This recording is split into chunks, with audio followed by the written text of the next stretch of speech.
Guidance ఇస్తారు. ఇంకా ఏదైనా అనుమానం ఉండి అర్థం కాలేదు అంటే అప్పుడు నాకు మెసేజ్ పెట్టొచ్చు, గ్రూప్‌లో పెట్టొచ్చు. వ్యక్తిగతంగా అవసరం లేదు. గ్రూప్‌లోనే పెట్టండి. దాని ప్రకారం మనం ముందుకెళ్ళిపోదాం. నా వాయిస్ మీకు వినిపిస్తుంది కదండి? వినిపిస్తుంది సార్, వినిపిస్తుంది. మంచిది. మనము కృదంత ప్రకరణములోకి అడుగు పెడుతున్నాము. నా ఆలోచన ఏమంటే కృదంత ప్రకరణము, ఆ తరువాత తద్ధిత ప్రకరణము, ఆ తరువాత కారక ప్రకరణము, ఆ తర్వాత సమాస ప్రకరణము. ఈ 4 బాగా అంటే తరోగా వస్తే మనకు వ్యాకరణం మీద చాలా పట్టు ఉన్నట్లు లెక్క. కనుక మనము చూద్దాం, వీలైనంత త్వరలో ఈ 4 ప్రకరణాలు పూర్తి చేయడానికి మనం ప్రయత్నం చేద్దాం. మనం ఇప్పుడు కృదంత ప్రకరణంలో ఉన్నాం. ఈ కృదంత ప్రకరణాన్ని 3 భాగాలుగా చేశారు. నిజానికి 4 భాగాలు. ఎలా అంటే 1 కృత్య ప్రకరణము, 2 పూర్వ కృదంత ప్రకరణము, 3 ఉత్తర కృదంత ప్రకరణము, 4వది ఉనాది సూత్రాలు అంటారు. ఈ ఉనాది సూత్రాలు ఏంటంటే రివర్స్ ఫార్ములాలో ఒక పదం తీసుకొని దీనికి ఏ ధాతువు ఏ ప్రత్యయం పెడితే ఈ పదం సిద్ధిస్తూ అని మనము అలా సూత్రాలు తయారు చేస్తారనమాట. అంటే సూత్రాల వల్ల పదము కాకుండా పదము తీసుకొని ఆ పదానికి సూత్రాలు తయారు చేశారు. అలా మనం కూడా తయారు చేసుకోవచ్చు, పెద్ద కష్టమేం కాదు.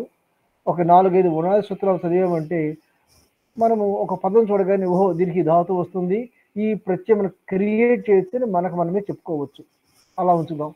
సరే, మనం మాత్రము మన యొక్క ఈ పాఠ్య పరంపరలో భాగంగా ఈ కృత్య ప్రకరణము, పూర్వ కృదంత ప్రకరణము, ఉత్తర కృదంత ప్రకరణం మాత్రమే చదువుకుందాము. ఎందుకంటే ఇవి అష్టాధ్యాయ సూత్రాల ప్రకారం నేర్చుకుంటున్నాం కనుక.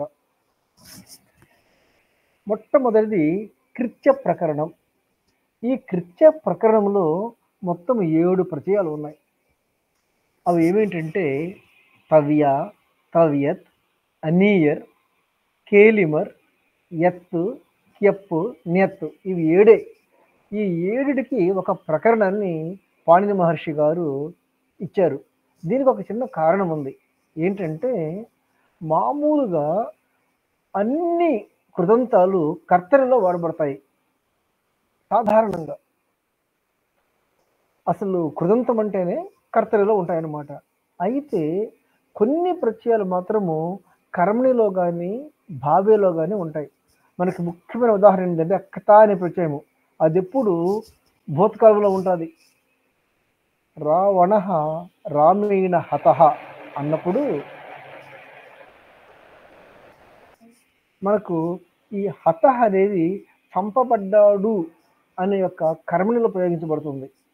అట్లా చాలా కొద్దిగా ఉన్నాయన్నమాట కర్మణిలో వచ్చేవి.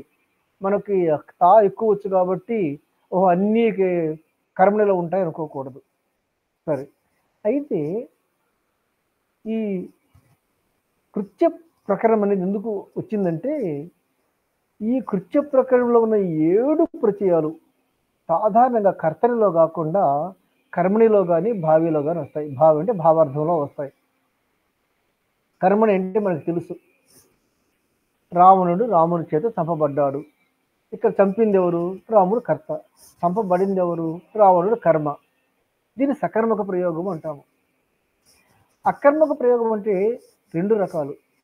ఒక రకం ఏంటంటే కర్మ ఉంటుంది కానీ మనం చెప్పమన్నమాట. ఎట్లా? రాముడు చంపాడు. ఈ రాముడు చంపాడు, ఎవరిని చంపాడు అసలు లేదు. లేకపోతే బాలుడు చదివాడు. ఏం చదివాడు? పద్యం చదివాడా, గేయం చదివాడా మనకు తెలియదు. ఇలా కర్మ ఉంటుంది కానీ అక్కడ మనము ఆ కర్మను చెప్పమన్నమాట. దీన్ని ఒక రకమైన అకర్మక ప్రయోగం అంటాము. రెండో అకర్మక ప్రయోగం ఏంటంటే అసలు ధాతువులోనే కొన్ని సకర్మక ధాతువులు, కొన్ని అకర్మక ధాతువులను విధించారు. ఏవైతే అకర్మక ధాతువులతో మనం ప్రయోగం చేస్తామో వాటిని కూడాను అకర్మక ప్రయోగాలు అంటాము. ఇక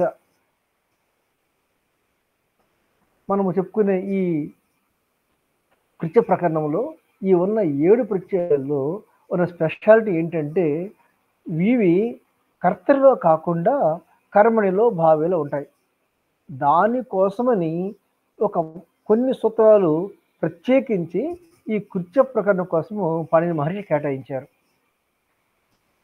అయితే ఇక్కడ చూడండి తవ్య తవ్యత్ ఉంది. తవ్య అనే దాంట్లో ఎలాంటి ఎత్తు లేదు కాబట్టి మనము యథాతథంగా తవ్య అనే ప్రత్యయం తీసుకుంటాం. ఇప్పుడు తవ్యత్ ఉంది. దీంట్లో హలంత్యం అనే సూత్రం ప్రకారము చిట్ట చివర ఉన్న తకారాన్ని మనము ఎత్తుగా తీసుకుంటాము. అది లోపిస్తే తస్య లోపహ అనే సూత్రం ప్రకారము తవ్య అనేది మిగులుతుంది. మరి ఇప్పుడు ఈ తవ్యకు ఆ తవ్యకు తేడా ఏంటి? ఏమీ లేదు. మరి లేనప్పుడు రెండు ప్రత్యయాలు ఎందుకు? ఒకటి తవి ఎందుకు? ఒకటి తవ్యత్ ఎందుకు?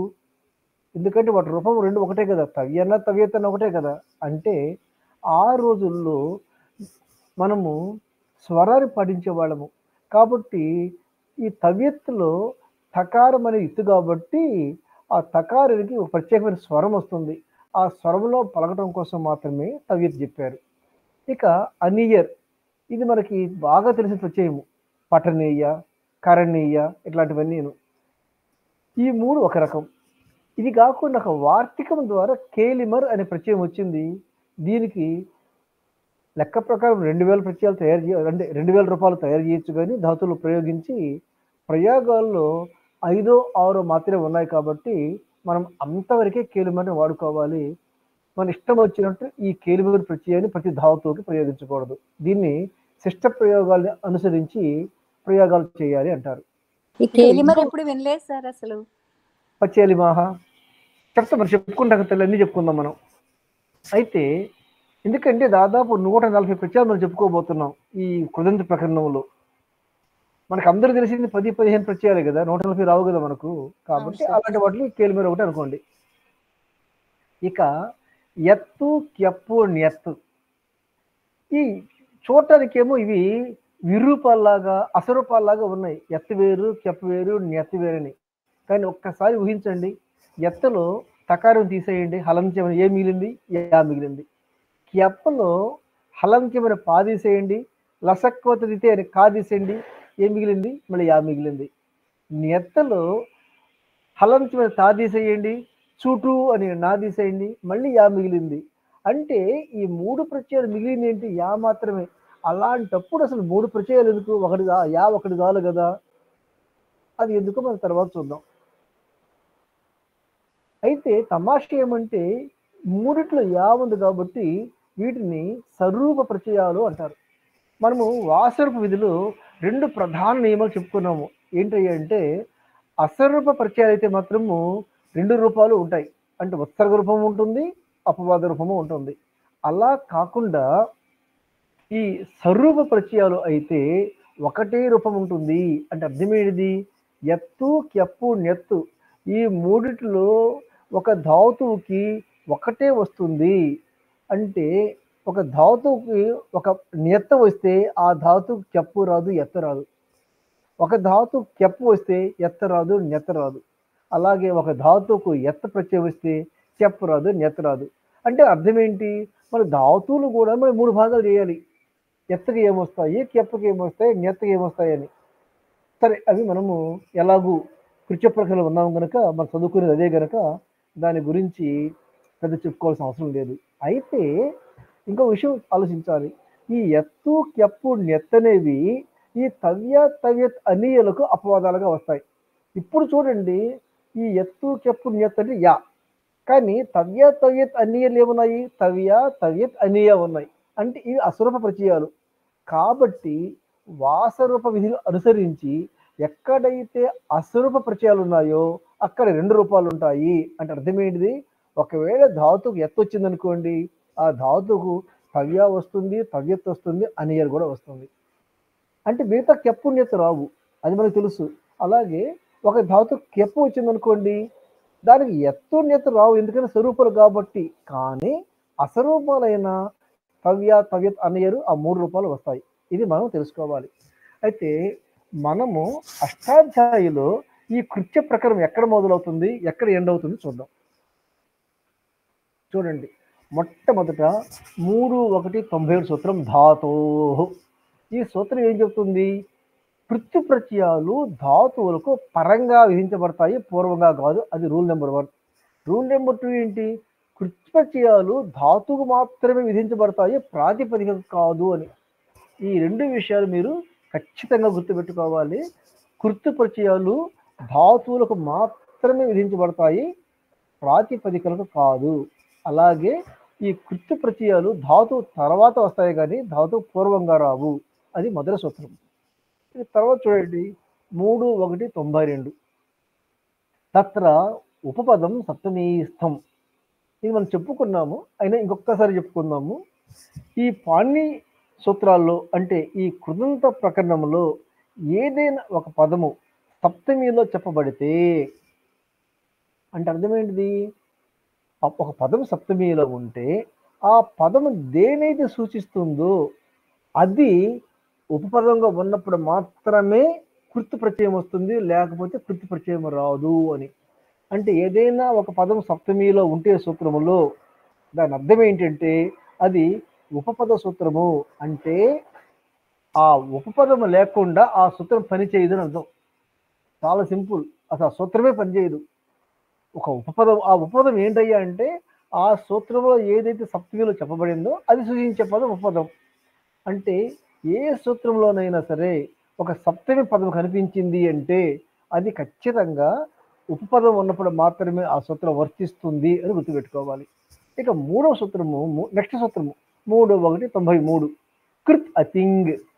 మనకి థింగ్ అంటే తెలుసు, మనకి ఎట్లా అచ్ అనే ప్రత్యాహారం మనకు తెలుసు. ఆ నుంచి చా వరకు ఆ ఏవన్ డ్రిల్ ఏవంగ్ అయ్యవచ్చు. అట్లాగే థింగ్ అంటే ఏంటిది? తిప్ తస్జి తిప్ తస్త మిప్ వసమస్ త అథామజ, ఈ విధంగా మహింగ వరకు ఇంగ వరకు ఈ 18 ప్రత్యయాలు మొట్టమొదటి తీ వస్తుంది, చివరిలో ఇంగి వస్తుంది. వీటిని తింగులు అంటారు. తింగులు కాని వాటి ఏమంటారు? అతింగులు అంటారు. అంటే ఈ యొక్క అష్టాధ్యాయి 3వ అధ్యాయంలో ఈ 18 ప్రత్యయాలే కాకుండా చాలా ప్రత్యయాలు చెప్పబడ్డాయి. వాటన్నిటిని కృత్తులు అంటారు. కాబట్టి అంటే ప్రతి దానికి ముందు కృత్ అనే సంజ్ఞ వస్తుంది, అతని సంజ్ఞ పోతుంది, అది వేరే విషయం. కానీ మొట్టమొదటగా తింగులు కాని వాటికి అతింగ్ అంటే తింగులు కాని వాటికి కృత్ అనే సంజ్ఞ వస్తుంది. అంత మాత్రం అన్ని కృతులు కాదు, మనకు వికరణ ప్రత్యయాలు ఉన్నాయి, ఎన్నెన్నో వస్తాయి. అవి అయినా సరే వాటికి మొట్టమొదటగా కృత్ అనే సంజ్ఞ వస్తుంది, అది గుర్తుపెట్టుకోవాలి. తర్వాత నెక్స్ట్ సూత్రం వాస రూపో అస్త్రియా. ఇది మనం ముందుగానే చెప్పుకున్నాము. అదేంటంటే ముఖ్యంగా అన్ని అపవాదాలు అవన్నీ ప్రక్కన పెట్టుకొని ఈ వాసరూప అస్త్రియం ప్రకారము స్వరూపాలు అయితే ఒకటే రూపం ఉంటుంది, అంటే అపవాద రూపమే ఉంటుంది. అస్వరూపాలు అయితే ఉత్సర్గ రూపము, తర్వాత అపవాద రూపం ఉంటుంది. దీనికి నేను కృత్య ప్రకరణం 1 అనే ఫైల్ మీకు పంపించి ఇక్కడ అప్లోడ్ చేశాను.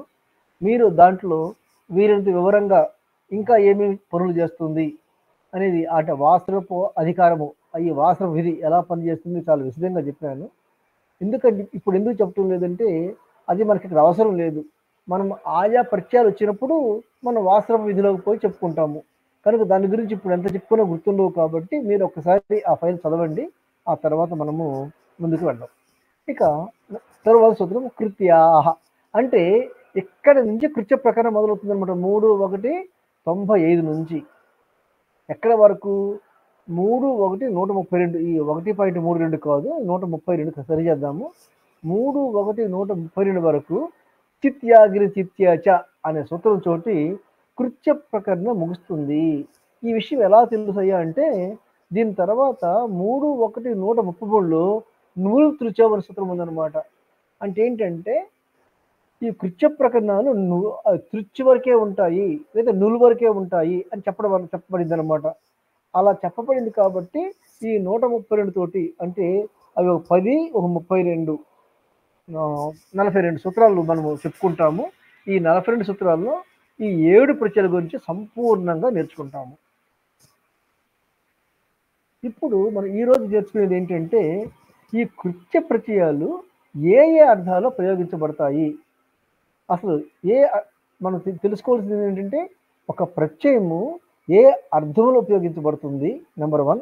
నెంబర్ 2, ఏ కాలంలో ఉపయోగించబడుతుంది, అంటే వర్తమాన కాలమా, భూతకాలమా, భవిష్యత్ కాలమా. అట్లాగే ఏ అంటే ఈ కర్తరిలోన, కర్మణిలోన, భావేలోన, అవి కూడా మనం తెలుసుకోవాలన్నమాట. ఈరోజు మనము కృత్య ప్రత్యయాలు ఏ ఏ అర్థాల్లో వస్తాయో చూద్దాం. మొట్టమొదటి సూత్రము 3, 4, 70. తయోహ ఏవ కృత్యక్త కలర్దాహ అన్నాడు. అంటే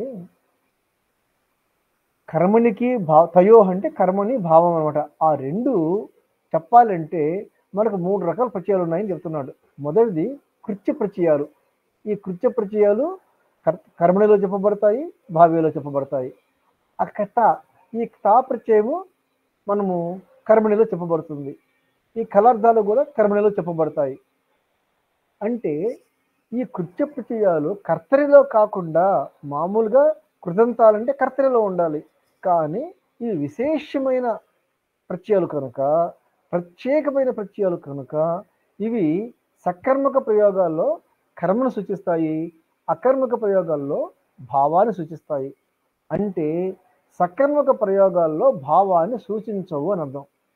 సకర్మక అనగా కర్మ ఉండాల్సిందే, భావం ఉండడానికి వీల్లేదు. అకర్మకం అయితేనే భావం ఉండాలి. ఇది మనం గుర్తుపెట్టుకుందాం. సరే, 1-2 ఉదాహరణలు చూద్దాము. సకర్మక ప్రయోగం ఎలా ఉంది, అకర్మక ప్రయోగం ఎలా ఉంది అని. సకర్మక ప్రయోగం అనేది చూడండి, అన్నియర్ ప్రత్యయం తీసుకుందాము. పఠనీయ, పఠనీయ, పఠనీయం. మనము 3 లింగాల్లో చెప్పుకోవచ్చు. ఉదాహరణ చూద్దాము.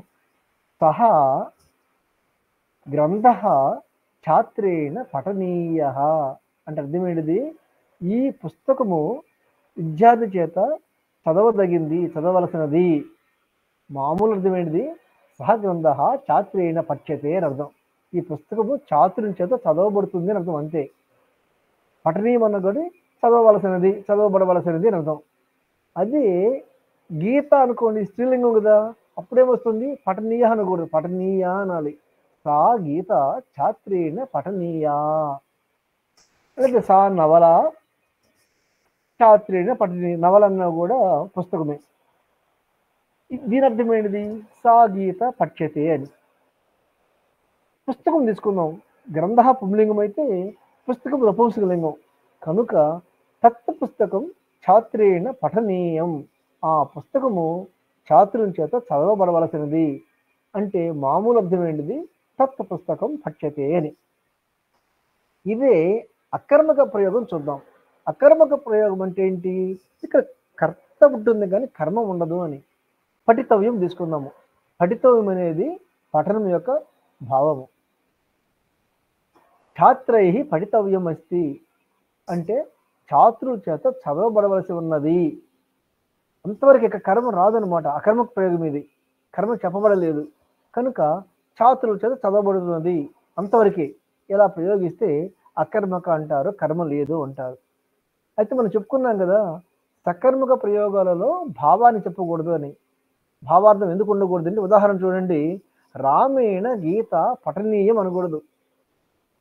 ఎందుకంటే రామేణ గీత, గీత అనేది స్త్రీలింగం కాబట్టి పఠనీయ అనాలి. అలా కాదు, సకర్మక ప్రయోగం కాకుండా మనం అకర్మకముల భావ సామాన్యం చూపించాలంటే రామేణ పఠితవ్యం అనొచ్చు. ఇప్పుడు ఇది మొదటి అర్థము. ఇది చాలా ముఖ్యమైన అర్థం. ఏంటి? కృత్య ప్రత్యయాలు మనకి కర్మణిలో భావేలో ప్రయోగించబడతాయి. ఇది మొట్టమొదటి అత్యంత ముఖ్యమైన అర్థం అనమాట. మిగతావి గుర్తున్నా లేకున్నా ఇది మాత్రం ఖచ్చితంగా గుర్తుండాలి. కర్తరిలో ఉండవు కాబట్టి కర్మణి లేదా భావేలో ఉంటాయి. తర్వాత మనకు మొత్తం 7 రకాల అర్థాలు ఉన్నాయి. ఈ రెండవ అర్థము ప్రైష అతిసర్గ ప్రాప్తకాలేషు కృత్యాశ్చ అని ఒక సూత్రం ఉంది.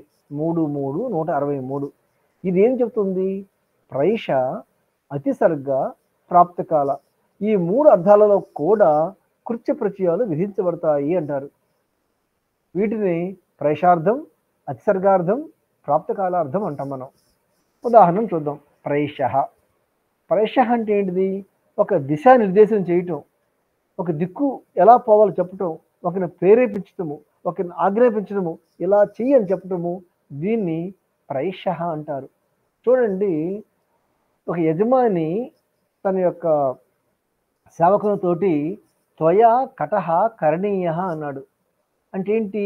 నీ చేత చాప చేయబడవలసి ఉన్నది అని, చేయబడవలసి ఉన్నది అని. అంటే నీవు చాపను చెయ్యని ఆదేశం ఇచ్చినట్టు అర్థం అనమాట. ఒక ఆజ్ఞ ఇచ్చినట్లు నువ్వు చాపను తయారు చెయ్యి అని చెప్పడానికి అతను త్వయా కటహ కరణీయ అన్నాడు. మనం ఇదే కరణీయకు అనేక రకాల అర్థాలు వాడుకోవచ్చు. అది ఇక్కడ చెప్పుకోవటం. ఈ ఒక్క అర్థమే కదా కరణీయ అంటే.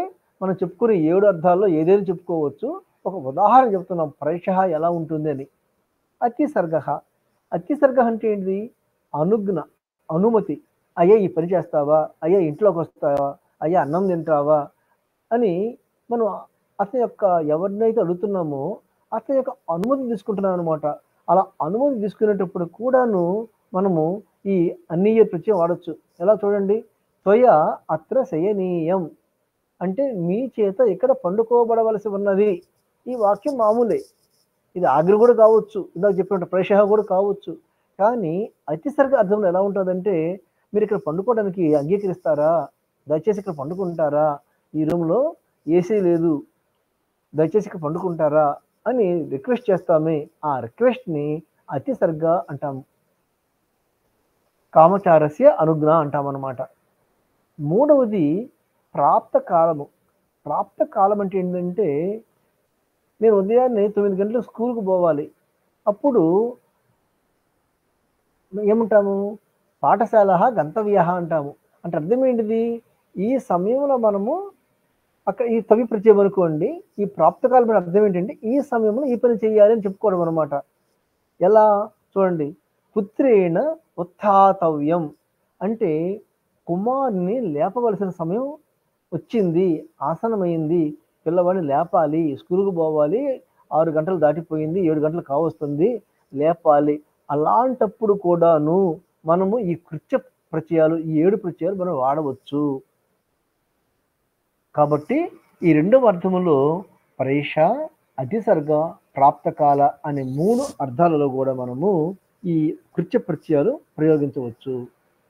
తర్వాత మూడవది అయితే పాణిని మహర్షి ఏమన్నాడంటే, మనము ఈ 3తో పాటు లోటు కూడా ప్రయోగించవచ్చు అన్నాడు. అందుకేమంటారు? త్వం కటం కురు అంటే నువ్వు ఈ చాపని చెయ్యి అని చెప్పడం అనమాట. మనం ఇప్పుడు లకారాలు నేర్చుకోవటం లేదు కనుక దీని గురించి తెలుసుకోవాల్సిన అవసరం లేదు. మనకు కేవలం తెలుసుకోవాల్సింది ఏంటంటే, ప్రైష, అతిసర్గ మరియు ప్రాప్తకాల ఈ 3 అర్థాల్లో లోటు కూడా వస్తుంది అని తెలుసుకుంటే చాలు. తర్వాత లింగ్. చూడండి, లోటు అయిపోయింది, లింగ్ గురించి చెప్తున్నాడు. అంటే ఎక్కడైతే ఈ కృత్య ప్రత్యయాలు వస్తాయో అవే అర్థాల్లో లింగ్ కూడా వాడచ్చు అంటున్నాడు. దేంతో పాటు? లోటుతో పాటు. ఎక్కడ అయ్యా అంటే ఊర్ధ్వ ముహూర్తికే. ఊర్ధ్వ ముహూర్తికే అంటే ఒక 48 నిమిషాల తర్వాత, ఒక ముహూర్తం తర్వాత ఏదైతే పని చేయబడవలసి ఉంటుందో దాన్ని ఊర్ధ్వ ముహూర్తం అంటారు. అంటే ఒక దీని ఊర్ధ్వం దీని తరువాత, దేని తర్వాత? ముహూర్తం తర్వాత. ముహూర్తం అంటే ఏంటి? ఒక 45 నిమిషాలు, ఒక గంట అనుకోండి. ఒక గంట తర్వాత ఏదైతే పని చేయాలో ఆ పనిని ఊర్ధ్వ ముహూర్తం అంటారు. అలాంటి సందర్భాల్లో మనము ఏం వాడచ్చండి?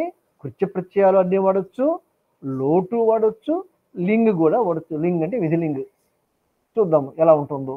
దీన్ని ఊర్ధ్వ మౌహూర్తిక అర్థము అంటాము. ఎలా చూద్దాము? ప్రైష అర్థం చూద్దాము. ఊర్ధ్వ ముహూర్తాత్ త్వయా కటహ కర్తవ్య అంటే ఏంటి? ఒక 45 నిమిషాల తరువాత నువ్వు ఈ చాపను మొదలుపెట్టు, తయారు చేయడం మొదలుపెట్టు అని చెప్తున్నాను అనమాట. అంటే ఒక 45 నిమిషాల వరకు తాకవద్దు, నీ పనులు నువ్వు చూసుకొని ఆ తర్వాత గంట తర్వాత మాత్రమే నేను తిరిగి వస్తాను. నేను వచ్చినప్పుడు నువ్వు పని మొదలుపెట్టు. నేను ఎప్పుడు వస్తానయ్యా అంటే ఒక గంట తర్వాత వస్తాను, ఒక 45 నిమిషాల తర్వాత వస్తాను, నేను వచ్చిన తర్వాతనే పని మొదలుపెట్టు అని చెప్పటాన్ని ప్రైషార్థము అంటాము. ఇది ఊర్ధ్వ ముహూర్తికము అంటారు. అలాగే అతిసర్గ చూద్దాం. ఉపరి ముహూర్తస్య భవత అత్ర శయితవ్యం. అయ్యా మీరు బయటికి వెళ్ళండి, ఒక గంట తర్వాత రండి, ఒక 48 నిమిషాల తర్వాత రండి, వచ్చి ఇక్కడ పండుకోండి. అలా పండుకోవడానికి మీకు అనుమతి ఉందా అంటే అర్థం ఏంటి? అయ్యా ఇప్పుడు మంచం రెడీగా లేదు, నేను పడక సిద్ధం చేయడానికి ఒక 45 నిమిషాలు టైం పడుతుంది, ఆ తర్వాత మీరు పండుకోవడానికి అనుమతి ఇస్తారా అని అడగడం అనమాట. అంటే ఇప్పుడు పండుకోవటం కుదరదు, ఒక 45 నిమిషాల తర్వాత మాత్రమే మీకు పండుకోవడానికి అవసరం ఉంటుంది. ఇలా అర్థం చెప్పేటప్పుడు కూడాను మనము ఈ యొక్క కృత్య ప్రత్యయాలు ప్రయోగిస్తాము. మూడవది ప్రాప్త కాలము. ముహూర్తాతోర్ధం ఆచార్యేణ పఠనీయం అంటే ఒక 48 నిమిషాలు, ఒక గంట తర్వాత ఆచార్యుని చేత, గురువు చేత ఈ పాఠము చదివించబడవలసి ఉంది. అంటే గురువు గారు బయటికి వెళ్ళారు, ఒక ముహూర్తంలో వస్తారు, వచ్చినాక గురువు గారు మనకు చెప్తారు అనమాట. ఆ చెప్పడానికి మనము ముహూర్తాతోర్ధం ఆచార్యేణ పఠనీయం అంటే మనం పాఠం మొదలు పెట్టడానికి ఒక 48 నిమిషాల సమయం ఉంది, ఒక ముహూర్త కాలం సమయం ఉంది అని అర్థం. ఇటువంటిది లోటు భవాన్ కథం కరోతు అంటే అర్థం ఏంటిది? భవాన్ కథం కరోతు ఊర్ధ ముహూర్తాత్ అని అంటే ఒక 45 నిమిషాల తర్వాతనే నువ్వు ఈ ఈ చేపను తయారు చేయడం మొదలుపెట్టు అనే దానికి మనము మన కృత్య ప్రత్యయాలే కాకుండా లోటు కూడా వాడచ్చు. అలాగే మనము లింగ్ కూడా వాడచ్చు. భవాన్ ఖలు కథం కుర్యాత్ ఎప్పుడు ఉపరి ముహూర్తస్య అయితే ఊర్ధ ముహూర్తాత్ ఒక ముహూర్త కాలం తర్వాత మీరు ఈ చాపును చేయవలయను, విధిగా చేయవలయను. ఈ అర్థాల్లో మనము ఇవన్నీ వాడతాం అనమాట. ఏది? ప్రవేశార్థములో, అతిసర్గార్థములో, ప్రాప్తకాలార్థములో, లోటులో, లింగులో. ఎప్పుడండి ఇవన్నీను? ఒక ముహూర్తం తర్వాత, ఒక గంట తర్వాత పని చేయవలసి ఉన్నప్పుడు కూడాను మనము ఈ యొక్క ప్రత్యయాలు వాడతాము. బాగుంది మహోదయ. ఏమమ్మా? తెలియదు మహోదయ, అసలు ఎప్పుడు వినలేదు ఇలాంటివి ఉంటాయి. బాగుంది. తర్వాత 4 అర్హే కృత్య తృచశ్చ. ఇది 3:169 సూత్రము. వర్తమాన కాలంలో చూడండి, మళ్ళీ ఇక్కడ మనము తా అయితే భూతకాలం వాడతాము, అదేం లేదు, తా వర్తమానంలో కూడా వాడతాము. మనకు తాగబోయినప్పుడు చెప్పుకుంటాము అది వర్తమాన కాలంలో ఎప్పుడు వాడతాం, ఎందుకు వాడతాం అని. ఇప్పుడు మాత్రము వర్తమాన కాలంలో ఒక కర్తకు అర్హత ఉంది అని చెప్పడానికి మన కృత్య ప్రత్యయాలతో పాటు తృత్య ఒకటి లింగులకారం కూడా వాడతాం అనమాట. ఈ అమ్మాయిని పెళ్లి చేసుకోవడానికి మీరు అర్హులు అని ఒకరు చెప్తున్నాడు. ఒకటి కర్త అనమాట. ఎప్పుడు చేసుకోవడానికి? ప్రస్తుతం వర్తమాన కాలంలో, అంటే ఇది భూతం కాదు. మీరు అర్హులు అన్నారు కాబట్టి ఇంకా అమ్మాయికి పెళ్లి కాలేదు, మీకు పెళ్లి కాలేదు, మీరు ఈ అమ్మాయిని పెళ్లి చేసుకోవడానికి అర్హత ఉంది అని చెప్తున్నాడు. ఇలాంటి ప్రయోగాలు చెప్పడానికి అర్హతార్థము అంటాము. ఇది ఈ అర్హతార్థంలో కూడా మనము కృత్య ప్రత్యయాలు వాడతాము. ఎలా చూడండి, భవతా ఖలు కన్య వహనీయ ఓఢవ్య వాహ్య ఓడ వహేత్. ఈ వీటిలో ఏ పదమైనా తీసుకోవచ్చు అండి, అన్నీ కన్నది మనం నచ్చిన పదం వాడుకోవచ్చు అని అర్థం. అంతే, ఈ 5 పదాలు వాడమని కాదు. వీటిలో ఏ పదం వాడినా మీనింగ్ మారదు అని. అంతే కూడా కాకుండాను చూడండి, అనీర్ వాడినప్పుడు వహు ప్లస్ అనీర్ వహనీయ అయింది. అట్ట కాకుండా తవ్య వాడినప్పుడు వహా ప్లస్ తవ్య ఓఢవ్య అయింది. భయంకరంగా ఉంది కదండి. ఈ వహకి ఓఢవ్యకి ఎలాంటి సంబంధం లేదు. మరి వహలో హకారం ఉన్నప్పుడు ఈ ఢకారం ఎందుకు వచ్చింది ఎవరు చెప్పగలరా? లింగ్ మన ఎవరైతే మనము లట్లకారాలు నేర్చుకున్నారో వాళ్ళు చెప్పగలరు. ఓడహ అనే సూత్రం, ఓడహ సూత్రం ప్రకారం అంతే. ఆ ఓడ వచ్చినప్పుడు ఈ ఢకారం వచ్చింది కాబట్టి తా కూడా ఏమవుతుంది? 4వ అక్షరం అయిపోతుంది, అంటే ధా అవుతుంది అనమాట. తాత దా అవుతుంది. అలా అయినప్పుడు ఏమవుతుంది? మళ్ళీ ఢాగా మారుతుంది. 2 ఢాలు ఉన్నప్పుడు ఒక ఢా ఎగిరిపోతుంది. సరే, మనకి ఇప్పుడు అవసరం లేదు, మనం ఎలాగో ఖచ్చితంగా చెప్పుకోవాలి, నేర్చుకోవాలి కాబట్టి ప్రస్తుతానికి ఈ క్షణంలో అవసరం లేదు. అండ్ నియత్ మనం చెప్పుకున్నాం కదండి, కెప్ప కానీ ఎత్త కానీ నియత్త కానీ ఆ మూట ఒకటే వస్తుందని. కాబట్టి ఈ వహధాతుకు నెత్త వచ్చిన అర్థం ఏంటండి? కెప్ప రాదు, ఎత్త రాదు అని మీకు ఐడియా అంతే. ఆ నెత్త వచ్చినప్పుడు వాహు ప్లస్ నెత్తు వాహయ అయింది. ఇవన్నీ వహనీయ ఓడవ్య వాహయ ఎందుకు? స్త్రీలింగం కాబట్టి. అదే పుంలింగం అయి ఉంటే వహనీయ ఓడవ్య వాహ్య అని చెప్పుకుంటాం కదా. అదే నపుంసకం అయితే వహనీయం ఓడవ్యం వాహ్యం అని చెప్పుకుంటాం కదా. ఆ కన్ఫ్యూజన్ కావద్దు మీరు. ఇక్కడ వహనీయ ఉంది కాబట్టి ఎప్పుడు స్త్రీలింగమే కాదు, అక్కడ కన్యా ఉంది కాబట్టి ఆ కన్యకు సంబంధించిన పదం కాబట్టి మనం వహనీయ అంటున్నాం అంతే. అట్టే తృచ్చి వచ్చినప్పుడు వాహ ప్లస్ తృచ్చి ఓడ్రు, అది ఓఢా అవుతుంది. లింగం వచ్చినప్పుడు విధిలింగంలో వహధాతుకి పఠేత్ లాగా వహేత్ అవుతుంది. ఇప్పుడు చూడండి, రామేణ రావణ హంతవ్య అంటే అర్థం ఏంటిది? రావణుని చంపుటకు రాముకి అర్హత ఉంది అని అర్థము. ఇక్కడ అర్హత అర్థం అనమాట. అలాగే జీర్ణపత్రై పతనీయం అంటే పండుటాకులు పడిపోతున్నాయంటే ఆ పండుటాకులు పడిపోవడానికి అర్హత ఉంది. ఎందుకు అర్హత ఉందంటే పండుటాకులు కాబట్టి అవి ఎలాగో పడిపోవాలి, ఆ అర్హత ఉంటేనే పడిపోతాయి అన్నమాట. ఇది అర్హే కృత్య తృత్య అని 4వ అర్థం. ఇక ఐదవ అర్థము కృత్యాశ్చ 3 3 171. ఇది మహోదయ చెప్పండి. ఇప్పుడు అక్కడ ఐదోది ఇచ్చారు వహేత్ అని, మరి అక్కడ భవతాతో వహేత్ వస్తుందా? ఏది అక్కడ భవతాతో 4తో పాటుగా వహేత్ అనే పదం కూడా ఇచ్చారు. భవతాతో వహేత్ ప్రయోగించకూడదు. అవును, భవతా ఖలు కన్యా వహేత్ ఖచ్చితంగా వాడవచ్చు. భవతా ఖలు కన్యా వహేత్ మీ చేత. అంటే అక్కడ వహేత్ విధిలింగ లకారం కాదా? విధిలింగ లకారమే. విధిలింగ లకార కర్తరి రూపంలో కాకుండా తృతీయ భవాన్ వహేత్ అని సారీ భవాన్ వహేత్ అని కూడా అనొచ్చు కదా. అదే కదా అనుకుంటున్నాము. మామూలు ఏవైతే కర్తరిలో ఉంటాయో అవి కొన్ని సందర్భాల్లో కర్మణిలో భావేలా వస్తాయి. అలాంటివి మనం లోటు కూడా విధిలింగ కూడా వస్తాయని చెప్పుకుంటున్నాం కదా అదనంగా. అందులో ఇది వస్తుంది. ఇది వస్తుంది అనమాట. అంటే ఈ అర్థంలోని ప్రతి అర్థంలో రావు, ఈ ప్రత్యేకమైన అర్థంలోనే వస్తుంది. పైన చూడండి, ఇక్కడ లోటు లింగ్ వచ్చాయి, ఆ పైన లోటు ఒకటే వచ్చింది, విధిలింగ్ రాలేదు. ఒకచోట లోటు వస్తుంది, ఒకచోట లింగ్ వస్తుంది, అది గుర్తుపెట్టుకోవాలన్నమాట. అలాగే ఇప్పుడు మనం ఈ అర్థంలో ప్రైషాతి సర్గ ప్రాప్త కాలేషు కృత్యా అని చెప్పుకున్నప్పుడు అక్కడ విధిలింగ్ రాలేదు. చూడండి మనకేమొచ్చింది, అక్కడ లోటు మాత్రమే వచ్చింది. కానీ అదే ప్రైష అతిసర్గ ప్రాప్త కాల ఊర్ధ ముహూర్తం ఉన్నప్పుడు లోటు తప్పుడు విధిలింగ్ కూడా వస్తుంది. ప్రైష అనుపసర్గ కాదు, అతిసర్గ. మళ్ళీ మారుస్తాను పదాలు, మళ్ళీ పెడతాను. నేను ఈరోజు ఉదయాన్నే టైప్ చేసుకుంటూ వెళ్ళిపోయి నాన్ స్టాప్ గా 2-3 గంటలు, అందువల్ల కొన్ని నచ్చతలు పడ్డాయి. ఓన్లీ మహోదయ, ఈ విధంగా అనుపసర్గ అనే పదం ఉందని తెలిసింది మాకు. అయ్యో ఎంత మాట. సరే, కాబట్టి ఈ అర్థాల్లో కూడా మనము కర్మణి భావ్య ప్రయోగాలు చేయొచ్చు అనమాట, లోట్లు విధిలింగలో కూడాను. సో మనము ఇది అయిపోయిన తర్వాత కృత్యాశ్చ అంటే ఆవశ్యకము, ఆధమన్యం అని 2 అర్థాలు. అథవా ప్లస్ రుణం. ఇక్కడ ఉత్తమన్న అధమన్న అని 2 రకాలు ఉంటారండి. ఉత్తమన్న అంటే ఉత్తముడు, అధమన్న అంటే అధముడు.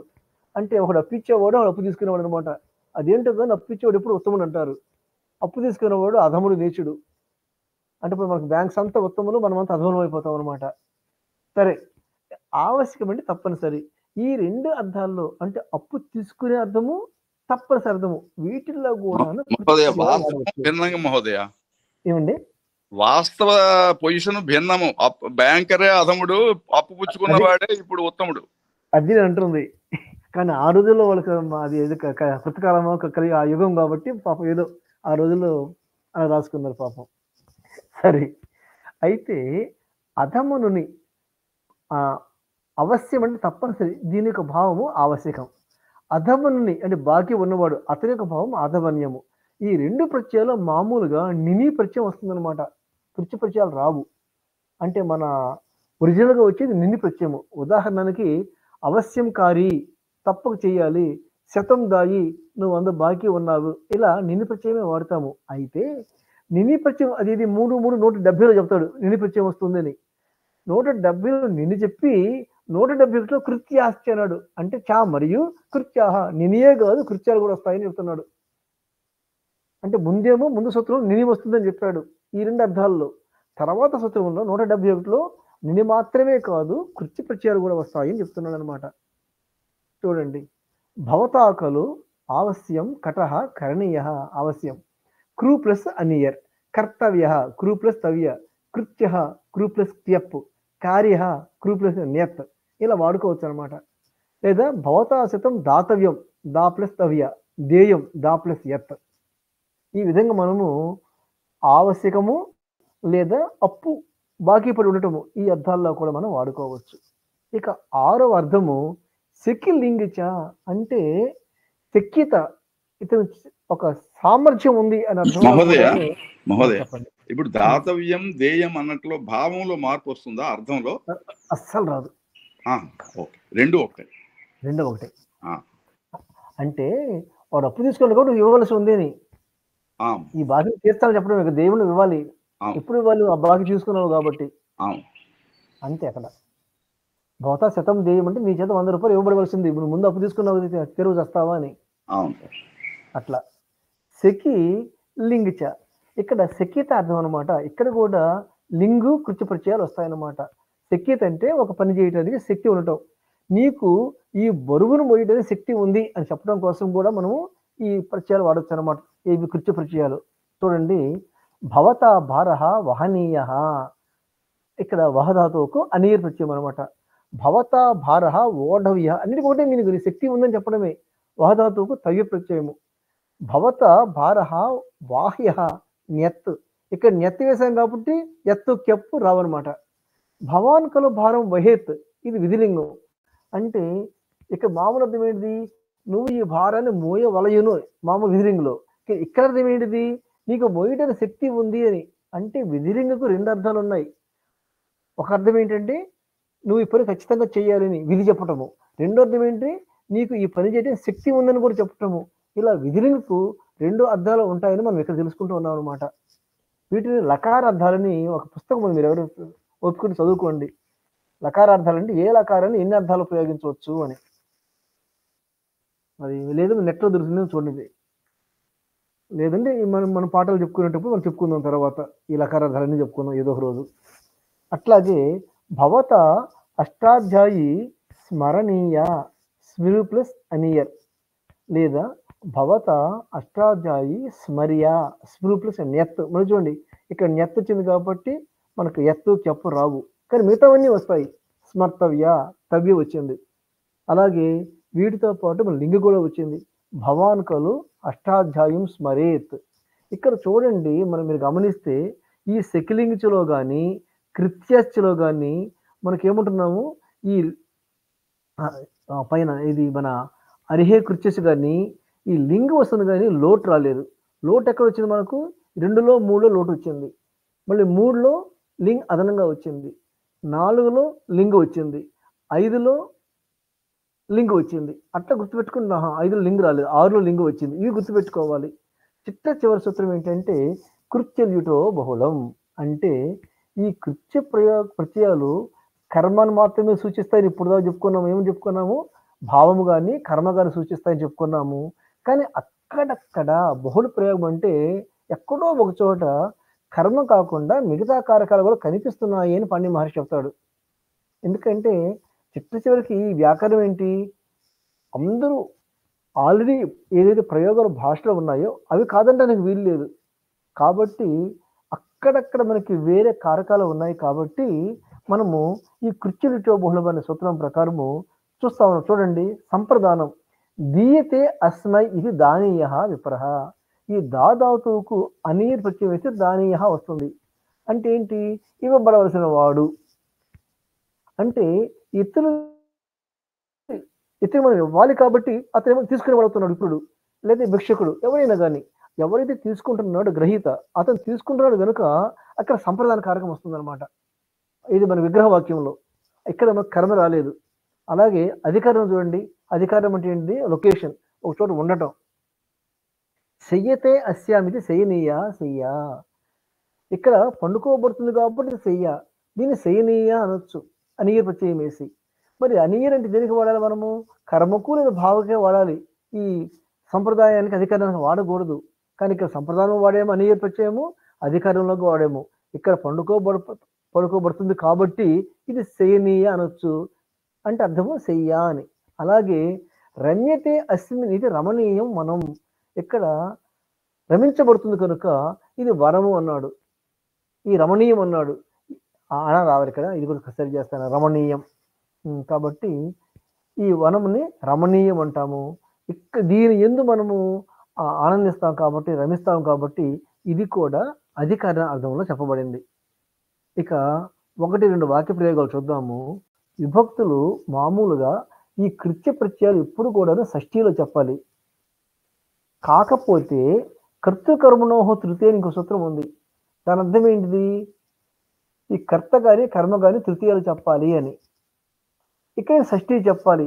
సో వీళ్ళు ఏమంటారంటే ఇది వా కాబట్టి 2 ప్రయోగించవచ్చు, మనకు షష్ఠీ చెప్పవచ్చు తృతీయ చెప్పవచ్చు అని దానికి సూత్రం చెప్పారు, కృత్యానాం కర్తరివా అని. ఈ సూత్రం ప్రకారము మనము తృతీయ చెప్పవచ్చు లేదా షష్ఠీ చెప్పవచ్చు. ఉదాహరణ చూడండి, భవత కటహ కర్తవ్య అనొచ్చు, భవత కటహ కర్తవ్య అనొచ్చు, 2 సరియే, ఏది దోషం లేదు. మయ లోకహితం కరణీయం అనొచ్చు, మమ లోకహితం కరణీయం అనొచ్చు, 2 సరియే, ఎలాంటి దోషము లేదు. ఫలేన పతితవ్యం అనొచ్చు, ఫలస్య పతితవ్యం అనొచ్చు, రెండూ సరియే. అయితే మనం ఎక్కువ తృతీయలో వాడుతుంటాము, అది వేరే విషయము. కానీ షష్ఠీలో వాడితే దోషము లేదని తెలుసుకోవాలి మనము. ఎందుకంటే మహోదయ ఎవరైనా షష్ఠీలో లోకహితం వాడినప్పుడు కరణీయమని సంస్కృత భారతి వాళ్ళ గేయం ఉంది. ఏమని మమనే మయానే మమ లోకహితం మమ కరణీయం. సూపర్. అప్పుడు వాళ్ళు వాడుకున్నారు, ఈ సూత్రాన్ని వాడుకున్నారు అక్కడ.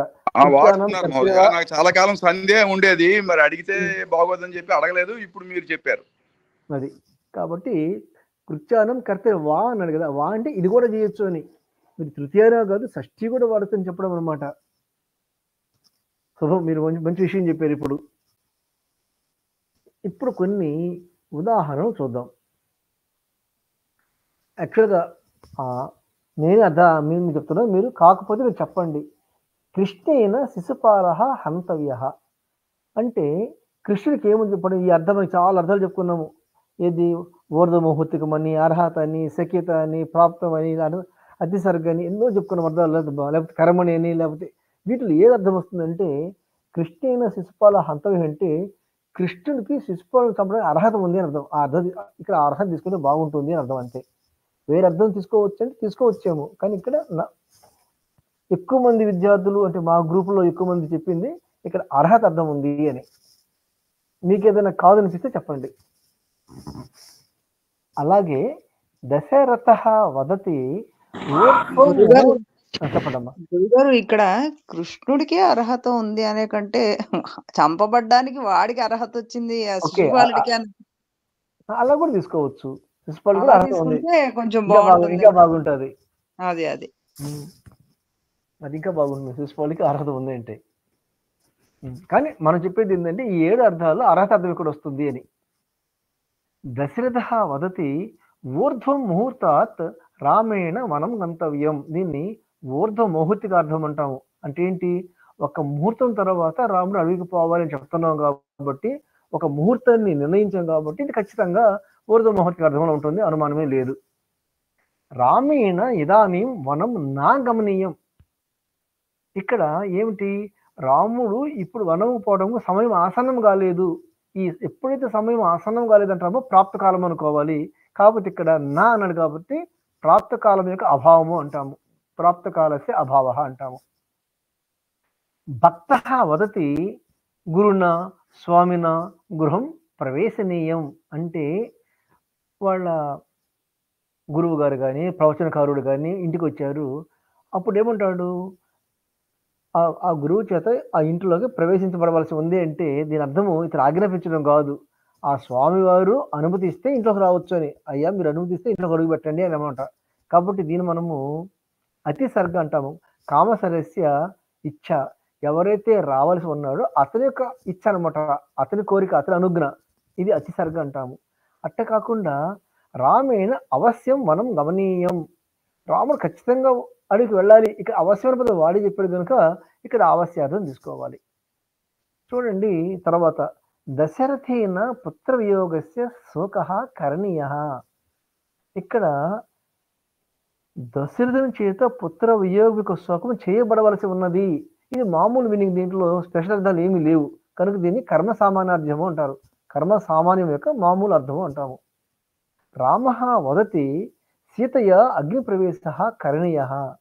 ఇక్కడ సీత చేత అగ్ని ప్రవేశము చేయవలసినది అంటే రాముడు ఒక దిశానిర్దేశం చేస్తున్నాడు, ఒక ఆజ్ఞ ఇస్తున్నాడు. ఇలా ఒక ఆజ్ఞ ఇవ్వటాన్ని, ఒక దిశ నిర్దేశించడాన్ని ప్రవేశము అంటారు. అట్లాగే కైకేయి వదతి రామేణ వనం గంతవ్యం.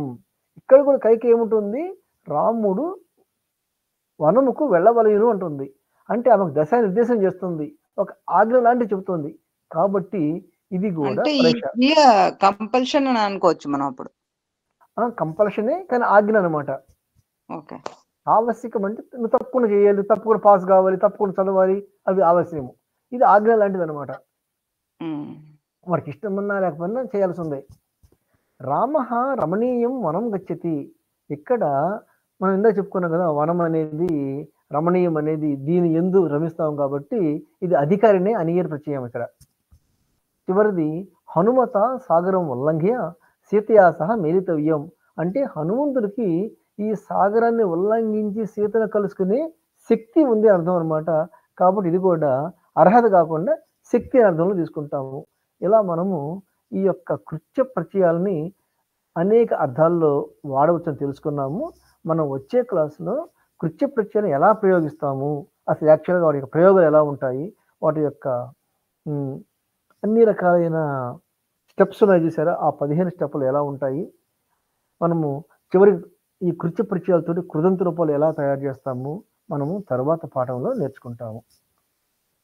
నా ప్లాన్ ఏంటంటే వారానికి 3 క్లాసులు కాబట్టి నెలకు 12 క్లాసులు అనుకుంటే, ఈవెన్ 10 2 ఎగిరిపోయిన 10 అనుకున్నా కానీ 5 క్లాసులు 5 లేదా 6 నెలల్లో 50 లేదా 60లో మనం కృదంత ప్రకారం యొక్క అన్ని ప్రత్యయాలు కంప్లీట్గా థరోగా అనవసరం విషయాలు వదిలిపెట్టి మనకు ఎంతెంత అవసరమో అంత నేర్చుకోవచ్చు అనుకుంటున్నాను. ఇంకా ముందుగా నేర్చుకుంటే ఇంకా మనం అంటే ఎంత త్వరగా నేర్చుకుంటే అంత ముందుగా వెళ్ళిపోవచ్చు. అయితే మీకు పాఠం చెప్పిన తర్వాత వచ్చే పాఠం నుంచి మీకు ఏమైనా ప్రశ్నపత్రం ఇవ్వమంటారా, అవసరం లేదంటారా చెప్పండి. ప్రశ్నపత్రం ఇస్తే మీరు జవాబులు చేస్తే మీకు పాఠం అర్థమైనట్టు, లేదు మేము వింటాం సార్ మాకు అర్థమైన వరకు చాలు, మాకు మళ్ళీ ఎక్స్ట్రా పని పెట్టుకొని మళ్ళీ అవన్నీ ఆన్సర్ పెట్టడం మాకు ఈ వయసులో కుదరదు అంటే అవసరం లేదు. అది మీరు చెప్పండి. ఎందుకంటే నేను ఇక్కడ ఉంటున్నాను కనుక ఖచ్చితంగా 6 గంటల పాఠం ముగిస్తాను. ప్రశ్నాపత్రం ఇచ్చి మాతోటే మండి అది క్లాస్ లోనే చెప్పించండి గురుగారు. 10 నిమిషాలు అటు ఇటు అయినా. నేను అదే అనుకుంటున్నాను ఏంటంటే 50 నిమిషాల పాఠం ముగించి మిగతా 10 నిమిషాలు ఆ ప్రశ్నపత్రిక ఆన్సర్ చెప్తాం అనుకోండి. అంతే. ఎందుకంటే మేము హోంవర్క్స్ చేయాలి అంటే కొంచెం ఇప్పుడున్న పరిస్థితుల్లో కష్టమే గురుగారు. కుదరదు. అయితే నేను ఏం చేస్తానంటే ప్రశ్నపత్రం ఇచ్చి వాటి సమాధానాలు మిగతా 10 నిమిషాలు చెప్తాను. అంటే ఒక 50 నిమిషాలు పాఠం చెప్పుకుంటాను కదా, ఈరోజు కూడా అంతే కదా, 50 నిమిషాల పాఠం అయిపోయింది.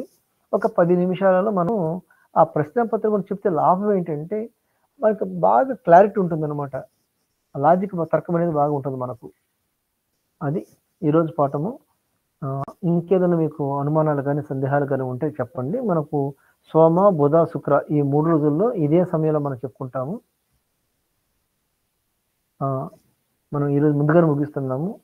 10 నిమిషాల సమయం ఉంది. మీరు ఏదన్నా మాట్లాడతాము లేదా మీ యొక్క ఉద్దేశాలు చెప్తాము అంటే మనం 5 నిమిషాలు డిస్కస్ చేద్దాము, లేదంటే యథావిధిగా ముగించుకుందాము. చాలా కాలం తర్వాత కలిసాం కాబట్టి మీరందరూ మీ యొక్క అట్లీస్ట్ ఈ పాఠం మీకు అర్థమవుతుందా లేదా, ఎందుకంటే కృదంత ప్రకారం మీద కృత ప్రకరణం కాబట్టి మీ అభిప్రాయాలు ఒక్కొక్క నిమిషం చెప్పినా కానీ 10 మంది టైం అయిపోతుంది, 10 నిమిషాలు అయిపోతుంది. మహోదయ ఏం లేదు, ఇవన్నీ నేర్చుకున్నాం కాబట్టి కొంచెం ఈవేళ పాఠం కంఫర్టబుల్ గా ఉంది, భయం కలిగించట్లేదు. Very good. బాగుంది సార్. ఇది కృదంత ప్రకరణం మీరు చెప్పినవి ఇవన్నీ కూడా